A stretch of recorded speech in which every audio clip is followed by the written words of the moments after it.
You're listening to the Sports Circus, and I'm Mike Golick.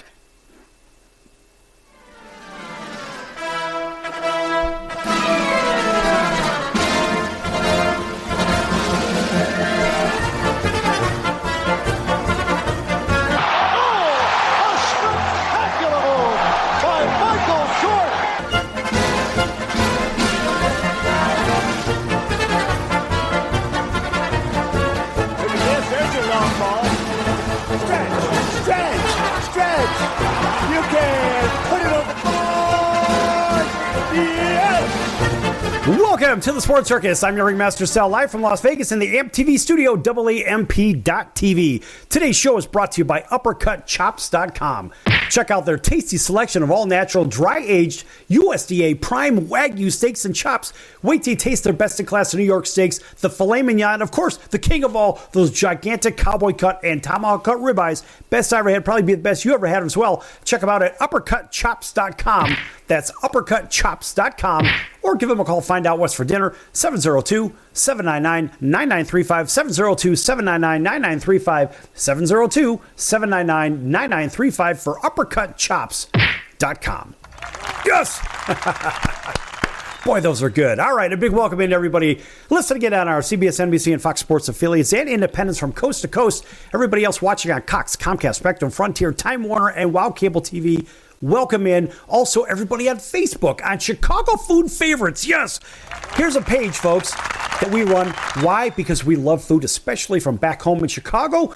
And guess what? You could join as well. Chicago Food Favorites. Just go to Facebook, click on join, post anything you want, except don't call pizza za, because we don't do that one. No, you get an astounding round of booze for that. And don't call it a pie, because then we'll know you're from New York. But anyway, make sure that you like, subscribe, follow, join, just because it's fun. We get nothing for saying this. And also make sure you tell them Sports Circus sent you. All right. All right. And we are here today with one of our favorites, a special guest, also a member of Chicago Food Favorites on Facebook. And that would be a gentleman that's going to introduce himself right now. Go ahead. Hi there, it's Emery Moorehead, live here in actually Denver right now. Just got back from Chicago, but it's really warm there for this time of year it's at. I don't know if you know, it's 70s today. Yes, I heard it was 72 today, but I heard it's going to be 28 tomorrow, right? Because that's kind of what you expect in Chicagoland, isn't it? It is out there one day. You know? Yeah. That's right. All right, Emery, thanks for joining us today. Sorry to interrupt you. Go ahead, young man. No, just I'm glad to be on again with you. It's been about a year. Oh, and yeah. You need some volume there, you saying? Oh, no, we're good. Okay. Hey, listen, folks, we do this live. So everybody watching on TV, everybody listening on radio, watching on social media, also in hotels from coast to coast on Hotel TV. Listen, folks, we don't edit this. We're going to leave it as it is. We make mistakes. You know why? Because we can. And we leave them out there for a fun, open dialogue. And Emery, let me ask you right from the top. I mean, look, without time stamping the show, we want to be able to play it again, right? So we've seen Super Bowls played. You've been in a Super Bowl on arguably the best single-season team in the history of the National Football League. Of course, that always deserves a round of applause. I'm not saying that because I'm from Chicago. It was, as I've seen it and as millions of other people, the most dominating club that the league has ever seen for a single season, right or wrong. That's very true. I mean, number one, we had the number one defense for sure of all time. I mean, we won we won the 2 games leading up to the Super Bowl. The defense shut out the Rams, and then they shut out the Giants. And then we get to the Super Bowl, and I don't know if you remember, but Walter fumbled on the 3rd play of the game, and they kicked the field goal, and then we put up like 42 points or something in a row, and then they 44, and then they got a safety. We got a safety, made it 46, and then New England got a late touchdown on the second string after they had already scored twice. So it was quite a dominating defense that really led our team. But like a lot of teams, the other offense sometimes get left behind when you have a great team and defense. But we led the league in rushing 4 years in a row, time of possession 4 years in a row, and played outstanding defense, and that was the formula. Keep the ball out of their hands, let the defense tee off on them, and it was a great, fun year for not only just Chicago, but people everybody that watched the Bears that year. They brought a lot of fans to the NFL. Well, Emery, also at that time, you may recall, as you're watching the replays of the games you were playing in, this is when Monday Night Football was starting to tally up sacks, hurries, knockdowns, and all that other stuff because it was so overwhelming. And I'll never forget seeing that for the first time across the bottom of the screen with this knockdowns, hurries, and all this other stuff. Because you've never seen it before. At least I don't ever recall. Do you? I do not.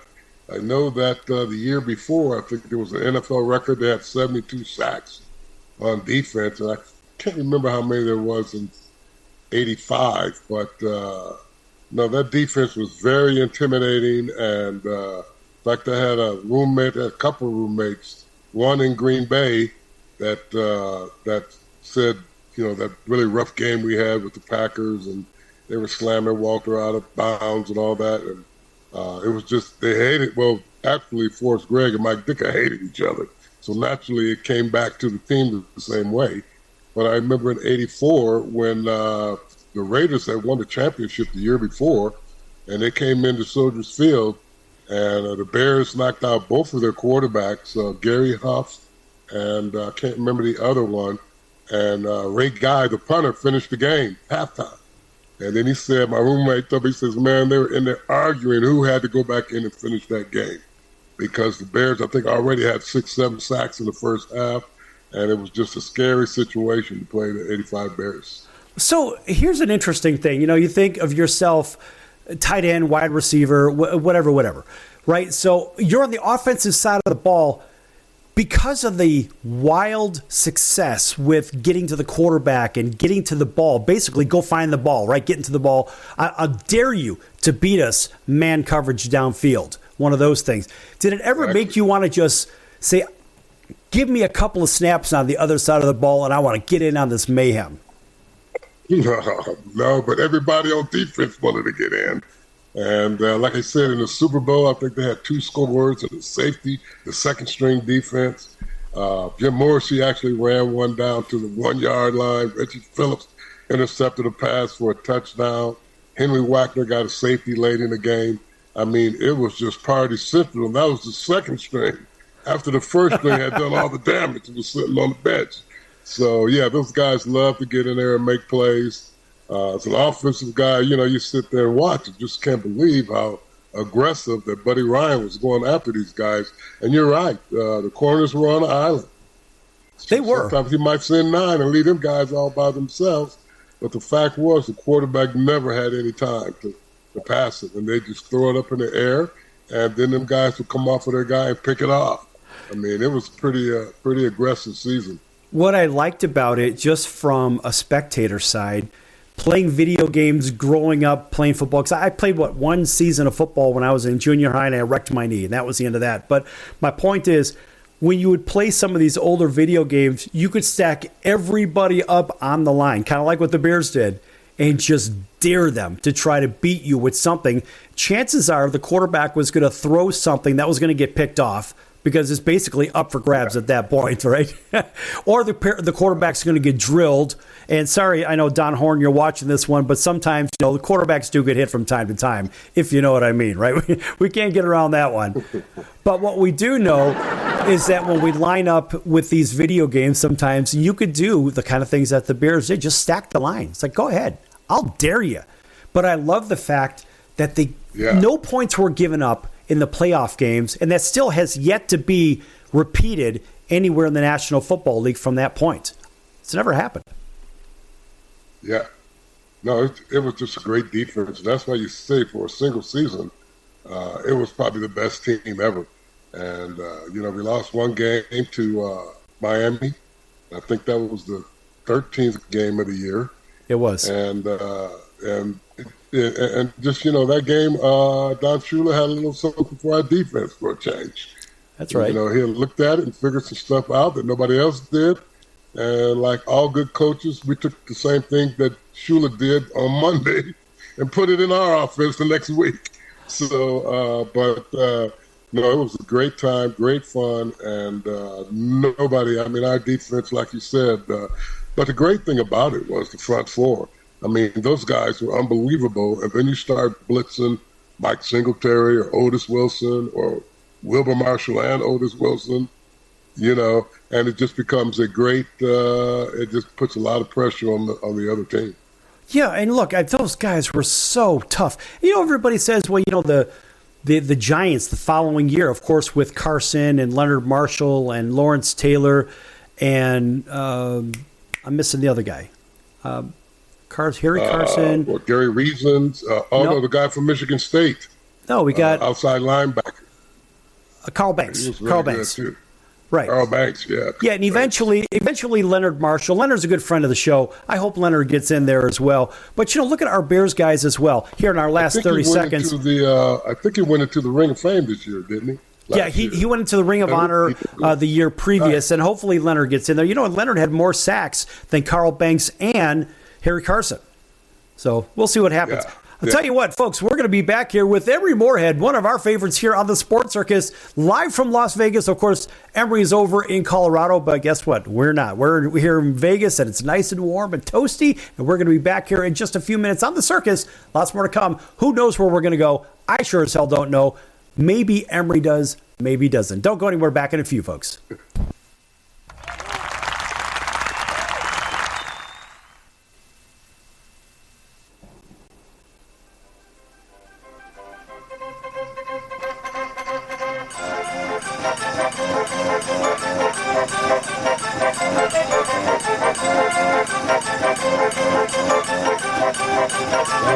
Sounds like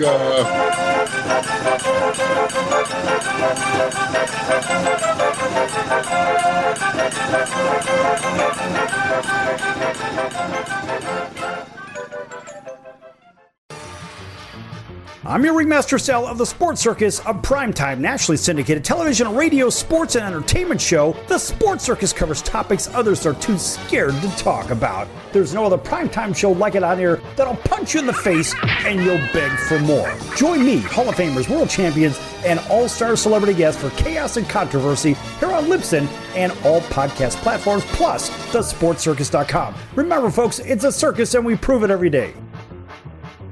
Do you know someone with a drug or alcohol problem? Get help right now. Insurance may cover everything. Stop the drug and alcohol nightmare. Are drug and alcohol problems hitting you too close to home? Get help right now. Insurance may cover everything. 800-831-1560. 800-831-1560. 800-831-1560. That's 800-831-1560. Can your IRA stand up to the next financial crisis that our top economists are saying is at our doorsteps? By allocating a percentage of your IRA into physical gold and silver with a tax-free rollover, you can diversify and safeguard your holdings from turbulent markets and economic downturns by putting your IRA back on the gold standard. Find out how to safeguard your assets with a tax-free rollover with a Genesis Gold IRA, the only IRA that can hold physical precious metals. Call now for your free gold and silver report. Protect your IRA today with one simple phone call and learn how to qualify for up to $10,000 in free silver. Call Genesis Gold Group, empowering faith-driven stewardship. 800-932-5517. 800-932-5517. 800-932-5517. That's 800-932-5517. Hello, Americans. It's Uncle Sam here. If you owe $10,000 or more in back taxes to the IRS or state, don't worry. I've got important news that may help you negotiate a lower tax bill. In today's economy, the IRS has released a variety of new rules and is offering more flexible terms to help Americans looking to settle their IRS debt. If you apply today, we may be able to lift your wage garnishments and release a freeze on your bank assets or business. Our team of tax professionals can resolve your case and stop collection actions against you. Even if you've been audited or haven't filed a return in years, they can help. Call right now and find out if you qualify to settle your IRS debt for far less than what you owe. Pick up your phone right now and call us for a free $500 IRS tax review. Don't wait. Here's the number. Call right now. 800-950-2049. 800-950-2049. 800-950-2049. For the last time, that's 800-950-2049. 2049.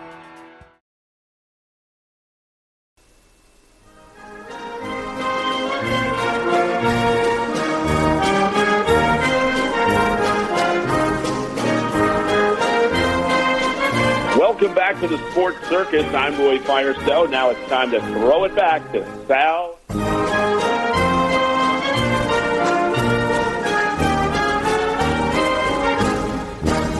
Thank you, Roy, and welcome back to the Sports Circus. I'm your Ringmaster Sal, live from Las Vegas in the AMP TV studio, AAMP.TV. Hey, listen, folks. So we've got Emery Moorehead, Super Bowl 20 champion, on the show. And, of course, Emery always gets a nice round of applause from the Sports Circus whenever he's on, just because we can. In fact, we're going to show him right now. And, Emery, I'm holding up a couple of items here. And can you tell me what these are from? These are from the Ditka and Jaws cigar smoker at Super Bowl, what else, 58. Just held there in Las Vegas. That's right. That's right. And so tell everybody about the Gridiron Greats Assistance Fund, if you will. Well, this was founded by Mike Ditka, who felt like there wasn't enough help for older football players. They were going through, he thought, too many changes in order to get money that people needed to live. And so he started Gridiron Greats. Geez, it must be about 10 or 12 years ago.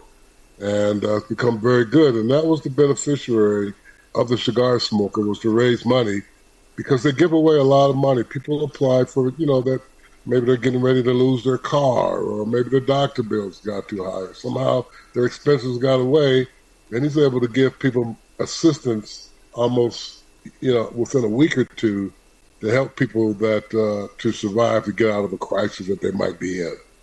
Right. And you know what? Also, folks, there is a second organization that is equally responsible for this, and that's the Ron Jaworski's Jaws Youth Playbook to help the at-risk youth. And tell you what, folks, Ron Jaworski does a great job of helping kids across the country, the at-risk youth.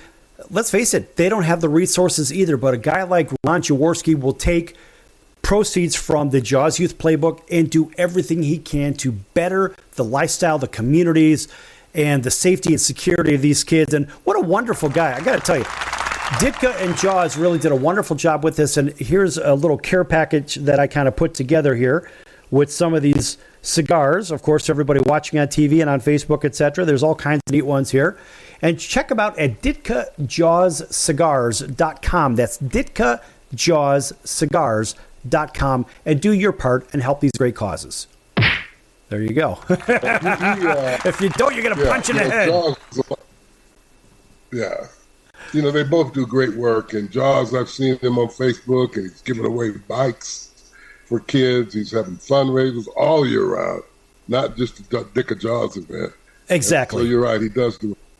Yeah, he really does a lot of good for the community. And let's face it, these two nonprofit organizations are working 365 days a year to help their causes, help those retired players that made these people that get these crazy contracts today. I'm sorry, but I have a real problem with some of these numbers. It just doesn't calculate. I take the pre-93 collective bargaining guys to the post-93 guys and these ridiculous paydays. Hey, good for them. But I look at it, Emery, and I say, is $3 million a game a reasonable number, or is it just what the market will bear? It's what the market will bear. I mean, it goes up. It just got a $30 million per team salary cap increase last week. And you don't get it if you don't make any money. That's right. And that's done every year. And now that, every team's getting $30 million more to spend on players. So it's very profitable. And I have to think that a lot of it has to do with that gambling, that DraftKings and all that puts a lot of extra money in those guys' pockets. And that's how Roger Goodell can afford to get a salary of $40 to $50 million every year, because he's making the owners money. It just reminds me of Show Me the Money. And, the crazy thing about it is it almost seems like when you're watching the games in this era, I'm not going to single any player or anything out, but it just seems like it. They're almost making business decisions on the field. Oh, yeah. Maybe a little alligator arms, I don't know, maybe a little bit of that, or I don't want to play consecutive games or too many because I don't want to potentially shorten my career and my ability to earn money. Is that a fair assumption? Well, I think that, everything is a business decision now. I mean, you're not making $75,000. You're making millions. And the average salary, I think, is almost close to $3 million now, 2.8. And it just, when you're making that kind of money, I mean, it's got to be a business decision. And they don't practice hardly at all either. I mean, I think it's 16 full pad practices in 18 weeks. So the game is a little bit sloppier played, but it's much more safer than what it was in the era that I played. And back then, it was just, like you said, those 85 Bears, the object was to get to the quarterback and get him out of the game. And now you can't touch the quarterback. You can't hit a receiver downfield. That's defenseless. You can't chop the defensive lineman. It's just, everything is about safety now. And a lot of people say, oh, you guys were a much better football game. Yeah, but you see me and you see some of my teammates limping around. It's much safer and better now than it was 40 years ago or 30 years ago. Yeah, when we did when the show started, there's the opening promo. This is Mike Golick, and you're listening to the Sports Circus. Mike had, I think, 12 knee surgeries, if I'm not mistaken.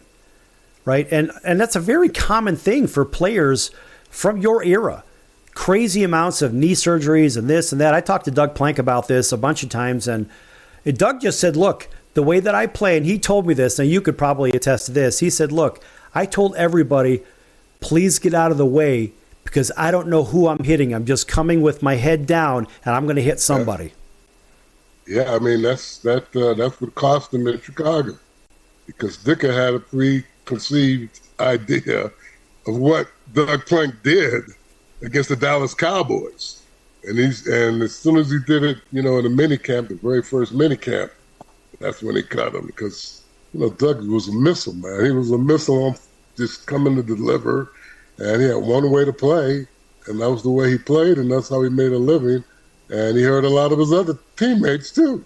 Yeah. Because he come flying in there with his head down and hit somebody in the back or something, Right. But that was the way he played, man. That was the style. Well, yeah, he just played that way. And he just said, look, I wasn't the best player when he came out of Ohio State. I mean, he just did what he did.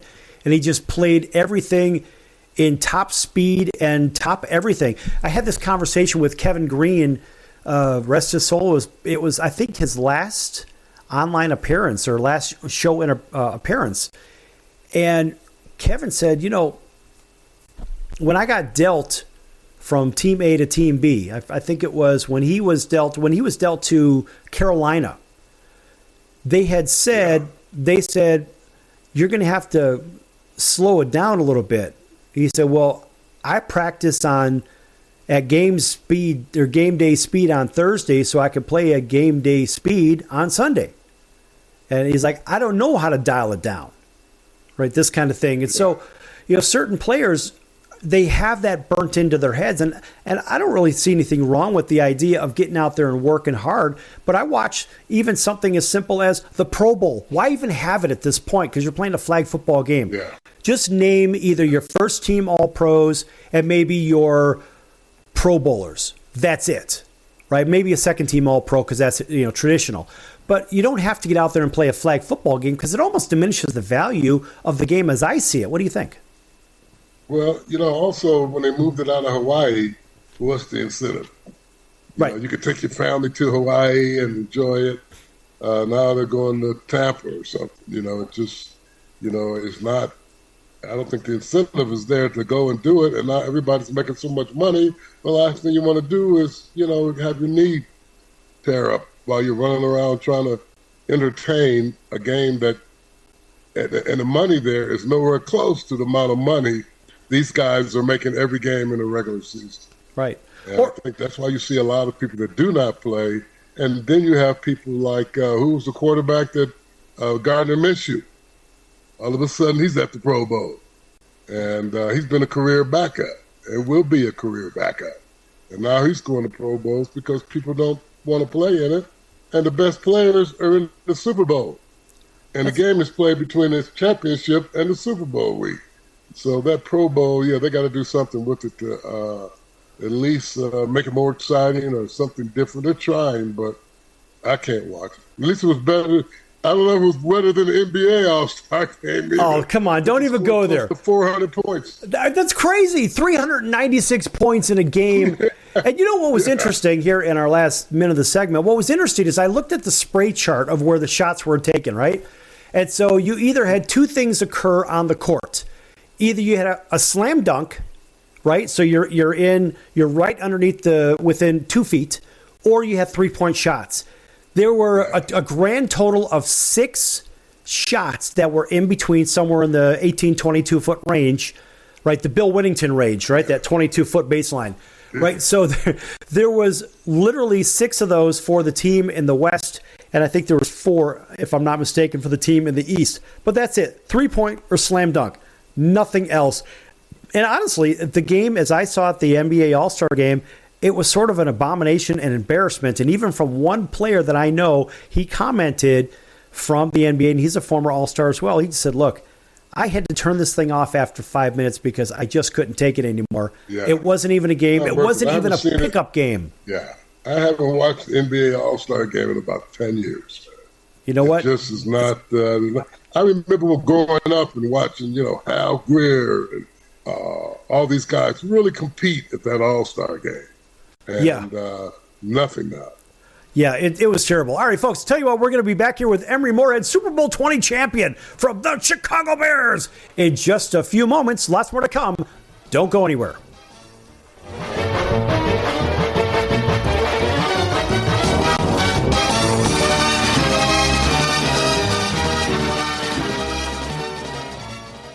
Attention business owners, you and your customers are listening to this commercial right now. Face it, every business needs customers, even yours. The Sports Circus is a primetime nationally syndicated program that's carried on ABC, NBC, CNBC, and Westwood One News affiliates, plus CBS, Fox, and NBC sports affiliates across North America with coverage from Hawaii to New York. Also, the Sports Circus is available to the 180 million subscribers on iHeartRadio, and the Sports Circus gets about 4 million website visitors per month, which could click through your website and bring sales. The Sports Circus provides great content featuring celebrity guests from sports and entertainment to our audience every weekday, which your company could greatly benefit from by increasing your visibility, foot traffic, eyeballs to your website, and calls from potential customers. Call us right now at 702-799-9935. Again, 702-799-9935. Or email us at info@thesportscircus.com. That's info@thesportscircus.com. Drive your sales today by advertising with the Sports Circus. Are you tired of high cable TV rates? Sign up for Dish today and get a $500 bonus offer while supplies last. Plus, lock in your price for 2 years guaranteed. Call All American Dish, your Dish authorized retailer now. 800-476-6087. 800-476-6087. 800-476-6087. Offers require credit qualification, 24-month commitment, early termination fee, and e-auto pay. Restrictions apply. Call for details. Do you owe the IRS $10,000 or more in back taxes? Are you being audited or investigated? Has the IRS sent you a letter demanding payment? You may not owe what they claim. Make this free call to the tax doctor now. Let them negotiate with the IRS on your behalf. 800-296-1209. 800-296-1209.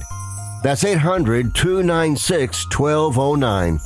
If you have diabetes, listen up. If you have insurance, you can qualify for a continuous glucose monitor. With a CGM, you can continuously track your levels and trends and spend more time in range, significantly lowering your A1C. More importantly, a CGM eliminates the one thing most people with diabetes hate: painful finger sticks. Order your new continuous glucose monitor today. If you use insulin and if you've seen your diabetes care provider within the last 6 months, months, you may qualify for your own CGM right now. We'll do all the insurance paperwork and deliver your new CGM at little or no out-of-pocket cost to you. Medicare and most insurances will cover your CGM, so don't wait. Have your insurance handy and call the Aptiva Medical CGM Health Hotline right now. 800-320-2751. 800-320-2751. 800-320-2751. That's 800-320-2751.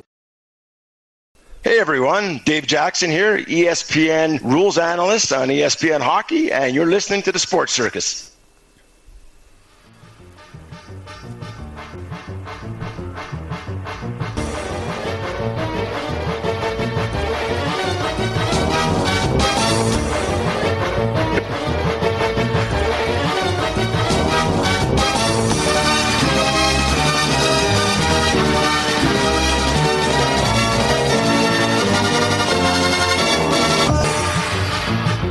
Welcome back to the Sports Circus. I'm your Ringmaster Sal, live from Las Vegas in the AMP TV studio, AAMP.TV. Folks, make sure you check out the sportscircus.com for our upcoming guests, our prior guests, our recorded shows, which are a podcast. They can be found on all podcast platforms, as well as make sure you check out the partners page at thesportscircus.com. Lots of great partners. One of them that's been with us since the very beginning is the College of Southern Nevada Athletics. Check them out at csncoyotes.com for the College of Southern Nevada Athletics. Of course, a nice round of applause for them. They've been with us since the very beginning. All right, welcome back to everybody listening in on our CBS, NBC, and Fox Sports affiliates and independents from coast to coast, including our friends over in Honolulu on CBS Sports 1500. KHKA, that's home of the New York Yankees and the Alabama Crimson Tide. Welcome into everybody from Southern California all the way up to Seattle, to New York, to Boston, Chicagoland, of course, can't forget there, Denver as well, all the way down to Southwest Florida. Big hello to our friends over in Atlanta, WDJY 99.1 FM, as well as WAUD, home of the Atlanta Braves. That is out of Auburn, Alabama. WAUD 1230 AM. Of course, round of applause for everybody. We just keep throwing it out there. Everybody on Chicago Food Favorites, thanks for joining us with the great Emery Moorehead, Super Bowl 20 champion, and from the Chicago Bears. So what I have to ask you are a billion things, but I'm going to narrow it down to a few things. You had mentioned during the break about, those guys with the 49ers, they were taken care of. What do you mean by they were taken care of by the ownership? Well, this is before they had salary caps and all that. So everybody was getting well paid, but Eddie DeBartolo just really loved his players. And I remember one year, this is way back when in the 80s, when there weren't even nobody had laptops. Well, Eddie bought all the wives laptops for them, for letting their husbands play and be away from them. Just stuff like that. And I know another time I was told that, he was very generous with all of his money. They had a reunion, and they all went out to dinner, and then Eddie told Joe, I got this. And he pulled out a wild $10,000, gave it to Joe, and then when everybody started chipping in, and Joe goes, no, I got it. And then everybody said, no, we're all chipping in. And then he pulls out the 10 grand and said, look what Eddie got for us, And so, he just did stuff like that for his players, which I couldn't imagine that the Hallises would be doing that. But it was different type of organization. Put the players first, and that's what Eddie did. So, he really loved Dwight Clark, too. That was one of his guys. And, took care. I saw this, 30 for 30, where they buried, he had a tree back there for Dwight. I mean, he just, in his yard, he just was a good guy to his players. Out of all the people that I've spoken with in the years that I've been doing this, I kind of fell into this. It just kind of happened. And the 49ers guys that I know, the former players, they've all said the same thing. The organization really took care of the players. I mean, well above and beyond. And I was going to ask you about alum from the different organizations, because I've heard this from probably about 20 different teams. I don't know how well certain teams took care of their players. But what I have heard is from enough players to know that there are certain teams that really go above and beyond the call of duty, like the 49ers, and then some that don't. And I will say right here in Las Vegas that the Raiders have an issue with certain things. And I mean, even from cheapness in the locker room to vending machines You have to pay $1 for a drink or whatever the heck it is. And, we even saw some of that in That's that movie ridiculous. Moneyball. Right. Yeah. And what do you think, Emery? Well, I know. Go ahead. Well, I know that the players, they have full. Guys don't even have to cook anymore. You could take a meal home with you. They have all the nutritionists, full nutritionists on staff. You want to lose weight? Here's where eat this food over here. You want to gain weight? Here's food over here. And everything is done individually to these guys. And so now, a lot of teams, the Giants were the same way. It's nutrition. It's what's going to make you perform best on Sunday. I mean, Fridays, Mike Singletary will go out and buy everybody chicken and ribs for lunch. You can't do that right now. That's not in the diet for peak performance on Sunday. So there's a lot of different ways of how teams look at things. And I think more are coming in the line than getting away from the cheapness because it doesn't pay. Because if they find out you're cheap, then nobody wants to go be a free agent on that team. And free agency means a lot. And so it's almost like college. The buildings they're in now, they got all the food, all the weights, all the trainers, half a dozen people on the weight staff. Everything is about performing on Sundays. And if you don't do it, you fall behind. So talk about that food again. I want to know a little bit more about the food outside of the players saying, okay, or it's going to be chicken and ribs this day or whatever. But when it came to team nutrition back when you were playing, talk about the focus on team nutrition, if any. None. Zero. I mean, we barely had a weigh-in, as long as you play on Sunday. But these guys today, a lot of them are very lean and strong and, 320 pounds and, built very well. It's all, about trying to maximize your amount of money you can make in this profession and staying as long as you can. But, of course, now with all these cap situations, you can make too much money. And no matter how good you are, they're going to have to let you go to get up underneath the cap number. So it's a totally different environment. The amount of money you make does, in part, play how long you stay on that team. Because, like right now, I think tomorrow or the next day is the end of the where they can sign you to what do you call it? Where they give you a number and you got to play for that number, or they sign you back as the franchise tag, right? Franchise tag, yeah. Yeah. Or you get a long-term contract. So it's different when you have to fit under the numbers for every team. And as far as nutrition, getting back to your standards, when we played, there was no nutrition. I remember Dick had to put Fridge on a weight thing, and his wife, they brought a nutritionist over to the house. She's fixing the proper meals for him, and he comes back there still like 5-10 pounds heavier than he was after practice. And then I went to this little hot dog stand up north, and they go, Fridge comes by here every day, parks in the back when nobody can see him, and we give him 10 hot dogs. So that's why he was putting on the weight, but that's just the way it was back then, just the way it was. Yeah, I mean, I could see my buddy from Al's Beef over at 1079 West Taylor Street coming over there with a big cart and getting everybody Italian beef sandwiches, before the game or even after the game. That would be great. Yeah. Yes. Is that the best beef in Chicago, yes or no? I kind of think, like I was telling you before, they need to make them a little bigger, man. But now somebody was telling me they got a medium and a large or extra large now. They got the big one.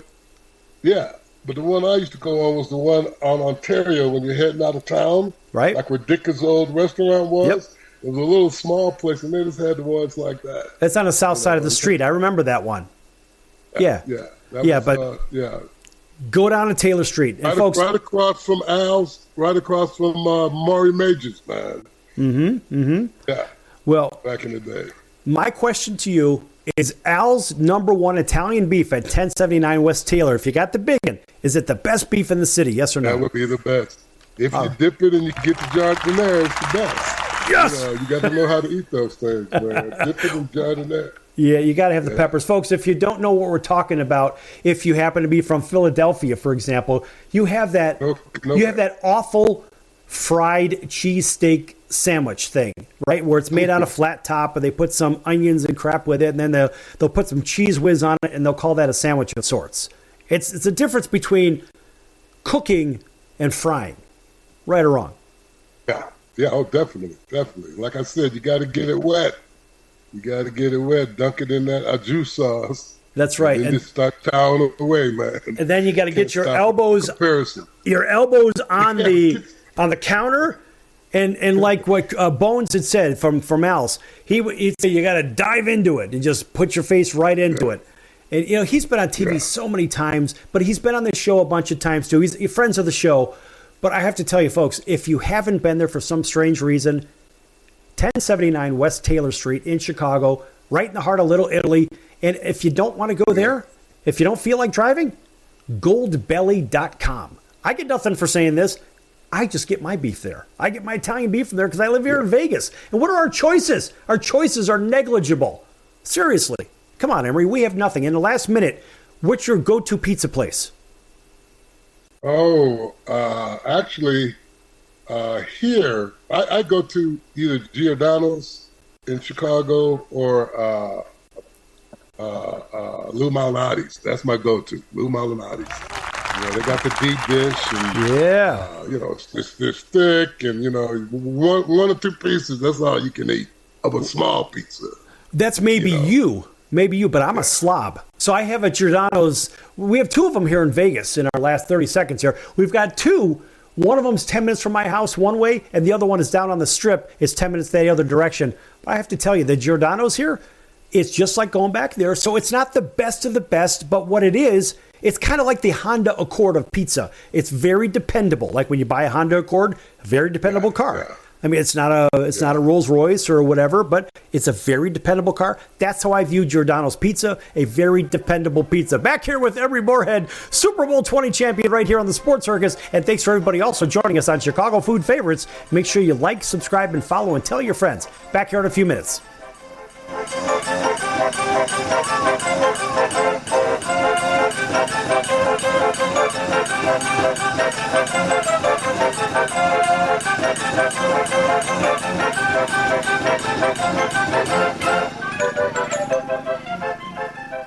Hello, Americans. It's Uncle Sam here. If you owe $10,000 or more in back taxes to the IRS or state, don't worry. I've got important news that may help you negotiate a lower tax bill. In today's economy, the IRS has released a variety of new rules and is offering more flexible terms to help Americans looking to settle their IRS debt. If you apply today, we may be able to lift your wage garnishments and release a freeze on your bank assets or business. Our team of tax professionals can resolve your case and stop collection actions against you. Even if you've been audited or haven't filed a return in years, they can help. Call right now and find out if you qualify to settle your IRS debt for far less than what you owe. Pick up your phone right now and call us for a free $500 IRS tax review. Don't wait. Here's the number. Call right now. 800-950-2049. 800-950-2049. 800-950-2049. For the last time, that's 800-950-2049. If you served in the Marine Corps, by now you know about the contaminated water problem at Camp Lejeune. If you were stationed or worked at Camp Lejeune from 1953 to 1987, you probably have a lot of questions. We have some answers. You could be entitled to compensation. Billions of dollars are being allocated to pay for damages to anyone stationed at Camp Lejeune during that time. Unfortunately, it appears that officials may have known the contaminated water problem existed and did little to protect their men. The Semper Fi code was not honored. If you or someone in your family has developed a serious illness, including various forms of cancer, call this Camp Lejeune legal support line right now. You can't turn back the clock and change what happened, but you can certainly call right now and learn your rights as a Marine. Here's the number. Call 800-335-7196. 800-335-7196. That's 800-335-7196. Paid for by Legal Alert Line. If you're tired of the fake news and tired of all the left-wing BS and agendas out there, if you want to do your right part to clean out the swamps and hit the lefties where it hurts, their pocketbook, we all know the president and his cronies hired thousands more IRS employees and agents. Now that's not very American. There's a way to fight back. Fellow conservatives out there, call American Tax Relief. They can help you pay less to the IRS. Don't you give a penny more to spend to the left-wing agendas. If you owe $10,000 or more in back taxes or haven't filed your taxes in years, call my friends at American Tax Relief. They'll give you a 100% free introduction to their program, and trust me, they're on the right side of your freedom. Pay the IRS less. Call now. 800-958-2157. 800-958-2157. That's 800-958-2157. Paid for by the Tax Doctor. Hey, everybody. This is Barry Katz from the Industry Standard Podcast, and you're listening to the Sports Circus with Sal Tuzzolino.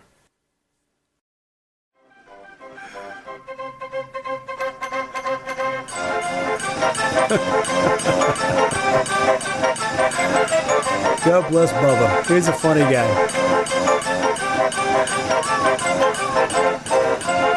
All right, welcome back to the Sports Circus. I'm your Ringmaster Sal, live from Las Vegas in the AMP TV studio, AAMP.TV. I guess this segment could be brought to you by Al Bubba Baker, the quarterback breaker and the rib maker. I don't know. Oh, Al's a great guy. He's just one of those guys that makes you laugh. Emery, thanks for joining us again here on the Sports Circus. Super Bowl champion, that Super Bowl 20 champion with the Chicago Bears. Yes, of course, we've got that Dick Butkus jersey on here, right? For everybody that's watching, you can see that. Yes, sir. Yeah, nice round of applause for Mr. Chicago Vocational High School. In case you didn't know, hey.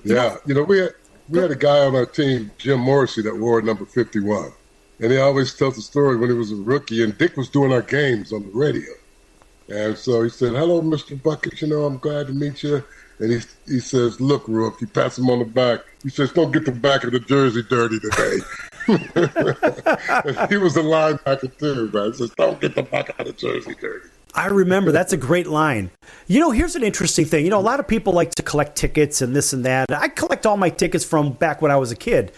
And so back in 1991, I went to the Bulls' first finals against the Lakers. I went to Game 4 and 5. And so Game 4, I'm walking around the Forum. Back then it was the Fabulous Forum. Before then, afterwards it became the Great Western Forum, then everything else, right? The sponsors. So I'm walking around this thing, just waiting for the game to open. I was there with my brother. And I noticed this guy sitting by himself. The guy had hands like this big. I mean, just huge hands. They were bigger than my head, which is pretty damn big, if you know what I mean. So anyway, so it happens that, the guy was just sitting by himself. And I was like, oh, wow, that's Dick Butkus. So I was like, I sat right next to him, like, Mr. Butkus, very nice to meet you. And then when I shook his hand, it was kind of like, this is my hand. My whole hand was completely swallowed up by this enormous mitt. But, I noticed all these crazy scars and this and that. And I'm like, wow, that was a war, I bet, right? And what was funny is I had him, he signed my ticket. I still have that ticket, by the way.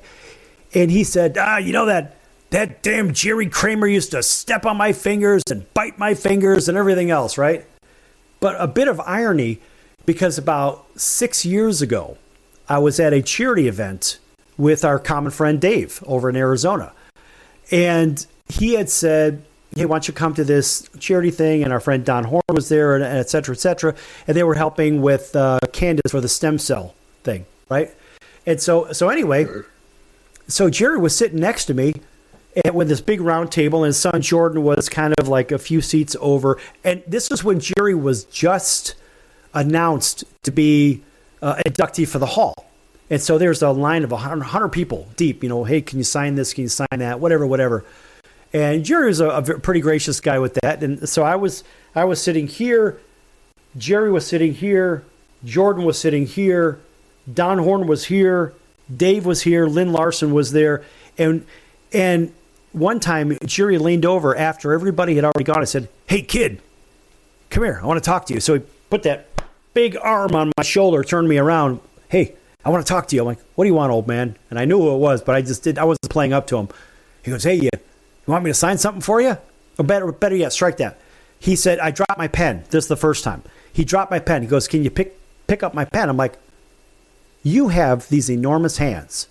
Why don't you just sit up straight, reach down, and you can grab the pen with that enormous hand of yours, right? And then I turned myself around away from him, and I'm just cracking up because I knew he's getting flustered over there. And then a few minutes later, it was the thing, hey, you want me to sign something? I'm like, yeah, you can sign my ass. Excuse me. And I turned around. I just screwed with them. And so they're like, hey, do you know that? I'm like, I know who it is. So anyway, a few minutes later, now his blood is starting to boil because everybody's been kind of kissing up to him because of the whole inductee thing, right? And so he grabs his shoulder again, turns me around. Hey, kid, turn around. I want to talk to you. I'm like, what do you want, old man? He goes, I got a story for every one of these scars on my hands. I'm like, you don't say. Really? He goes, that damn Buckus, all he did was bite my fingers and step on my fingers. I got scars all over the place. And I was like, wait a minute. Yeah. I heard the same story in 1991. I don't want to hear you and he have the same excuses, the same scars. Deal with it. But it was great. I mean, I got stories for almost an hour just talking to Jerry. What a great guy. But it was really a fun setup. You had to be there, I guess. Because when you see when we see Buckus' hands, he had that it looked like he, dismantled bombs, right? And had to blow up. They had those cleats with steel tips on them and everything back then. Yeah. I mean, it was. You think I had it rough? They really had it rough back in those days. And they're playing for peanuts, Right. And they played tough. So played every game. And, surgery was exploratory surgery because they didn't know what they were doing. Right. Back there. And they took the best athletes and sliced them open. And you get something on your knee like this long, a scar. Mm-hmm. And I've seen Sayers and Buckus and all them guys have those ugly-looking scars. The big zippers up and down the leg. That's just like this right now, Yeah. Who was the toughest blocking assignment for you historically? Well, I tell you, the 1 year for 2 years, Chris Dolman played linebacker before they moved him down, and I could not move that guy at all. Dick was always on me, man. I see you. Dick was always on me. You gotta move him off the line. I was like, dude, that guy weighs like 260. I weigh like 225. Then they finally moved him down to the line. And I was so relieved that he wasn't a stand-up outside linebacker anymore. And he was definitely the toughest guy I had to block. And then the other guy, not so much blocking, but when you're running around trying to run a pass pattern in the secondary, first person you better find if you're playing the 49ers is Ronnie Lott. Because he will knock you off he'll knock your head off. And he was a very good safety. And I know when I went out there, in that secondary, you find him right now because he's going to be flying when that ball comes. Okay, so the games that you circle on the schedule that you knew you could just use them, what do you have? Well, to use them, meaning that you could do almost anything you want on the field against this club. I was playing Detroit Lions, man. For some reason, and I talked to Willie Brown. He was the secondary coach, and we played in a golf tournament together in the same forces. And he would say, Emery, I tell these guys every year, don't let him get across the middle. Don't let him go down the seam. And he said they would never listen. And every year I'd make great plays against Detroit. And I couldn't believe it, man, because I just, you play a team twice a year and you do it for 6 or 7 years. And it's like, how can they not stop me? They really was telling me, he says, man, I'll tell them all the time. And then the game that was the game you circled on the calendar because it's going to be a bloodbath was, of course, the Packers. I mean, we played them guys, even when the Bears were clearly superior. I mean, they'd win 4 games, the Bears beat winning 12. But when you played the Packers, you were in for a 10-9 game, 13-7 game. It wasn't no blowouts, man. They came there and they fought and they scratched. And it was both ways. I mean, both ways. Both teams played hard. But those Packer games were very memorable. Okay, but also with those Bears-Packer games, a lot of people say, well, the fans can't stand each other, so the players don't like each other also. Is that true? Well, with us, it was Ditka and Forrest Gregg. They hated each other as players, and they were both the head coaches at the same time. And so we made sure that he knew that he did not like the Green Bay Packers. And you got a personality like Ditka, that's who you're going to be playing like. I mean, you take on the personality. Okay. All right. So now I have to ask you about one thing that happened during your time while you were with the Bears. And that thing specifically, I remember Tim Harris grabbing Jim McMahon and throwing him to the turf. And that was... Well, that was Charles Martin that did that. It was 5 seconds after the play was over. He just wandered over to McMahon, picked him up, and slammed him on the turf. And it was so bad. He was like, I don't know, he was in another world or something like that. Now, Timmy Harris Ditka hated him, man. He hated Timmy Harris, but I tell you what, that guy was a great athlete, man. He could get around guys. He'd jump around guys, fly up in there. He was a good linebacker, very underrated. Because to me, he was as good a, he could have played on the Bears. He had that kind of athleticism that they had on the defense that the Bears had, and Wilbur Marshall and Otis Wilson. And he was a big guy, too. He was like 6'3" and pretty strong, but fast. Yeah, very fast. Yeah, I seem to remember, for some reason, I thought it was number 92. I thought that was Tim Harris that picked up McMahon, threw him down, and injured him. In fact, he had to sit out several weeks. Does that sound right? The end of McMahon's, he never was the same after that slam. And that was Charles Martin, because remember he had the towel on, and he had number 9, number 34. Everybody was going to try to hurt that day. And that's the way they played back then. The commissioner didn't, say don't do that. And it was Charles Martin who unfortunately died very young, but he was the guy most famous for throwing McMahon and ruining his shoulder, I believe it was. And he never did come back to that performance level. Right. But in a bit of irony, McMahon ends up going to where? To Green Bay and winning a Super Bowl with them. I mean, of all places. Yeah, he got a Super Bowl ring up there too. He did. So it's one of the Super Bowl. McMahon went all over the place because he was the kind of guy that if you brought him in on a Wednesday and you needed a quarterback on Sunday, he could read the defenses whether he knew the plays or not. He knew where to go with the ball. So he was very valuable as a backup because the guy could come in and play for you right away. And but he wasn't. And unfortunately, he was 190 pounds. And then later in his career, he discovered weightlifting might help prevent shoulder injuries and everything. So, right. Hey, listen, Emery. Yeah. Emery, we're at the end of today's show here. I want to give you a quick 30 seconds or so to tell everybody how to follow you, how to get a hold of you, and go ahead and plug the Food Favorites page if you want, whatever. Yeah, Food Favorites is a great Facebook page. Always having, what do you like about Chicago this? What do you like about Chicago that? And it's picking up in popularity, Sal. I see all the people coming on every day. And you keep it updated, so it's pretty nice. Yeah, that's good. You can't get a hold of me unless you go through Sal, y'all. Yeah, that's right. Yeah, exactly. Say, hey, don't worry. We're good for the neighborhood, if you know what I mean, right? But also, Emery, thanks for joining us today on the Circus. Always welcome to have you on, and maybe someday we'll have to get your daughter out here too. What do you think? Oh man, she's a pistol. She wore me out at the Super Bowl. I had to go home for like 2 weeks, man, to get my strength back together. It's a great time partying at the Super Bowl. And, that's great. I really enjoy it, and her and I do it every year together, daddy-daughter thing, and it's kind of a great thing that she and I enjoy doing together. That's great stuff. Emery, thanks for joining us today. I'm your Ringmaster Sal, and folks, we're going to see you in about 23 hours right here on your favorite station. So until then, for Emery Moorehead, Super Bowl 20 champion, I'm your Ringmaster Sal. We'll see you next time. So long, everyone. Peace. Hello, Americans. It's Uncle Sam here.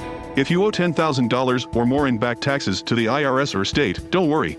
I've got important news that may help you negotiate a lower tax bill. In today's economy, the IRS has released a variety of new rules and is offering more flexible terms to help Americans looking to settle their IRS debt.